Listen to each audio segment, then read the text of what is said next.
We are responsible for working with all of our communities to bring these monuments to them. Our whole goal is to bring more visitors to your community. We know that Route 66 is a popular attraction, especially for photo op. It was part of a Route 66 grant. The grant is part of an effort to prepare Route 66 for the upcoming centennial. So in 2026, Route 66 will celebrate 100 years, and so we're trying to bring more photo ops, more attractions. The grant included some advertising and marketing.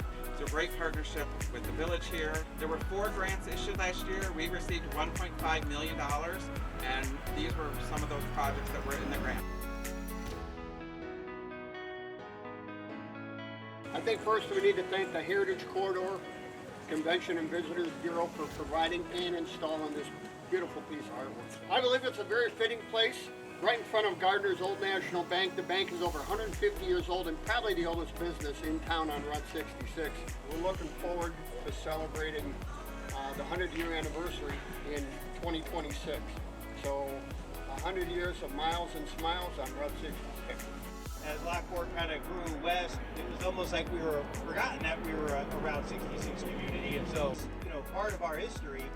These kind of things are the items that people will enjoy, not only from a visitor standpoint to take photos and spread the wealth, but for residents to enjoy as well. The 2026 year is going to be a really important year for DuPage County and all of Chicago.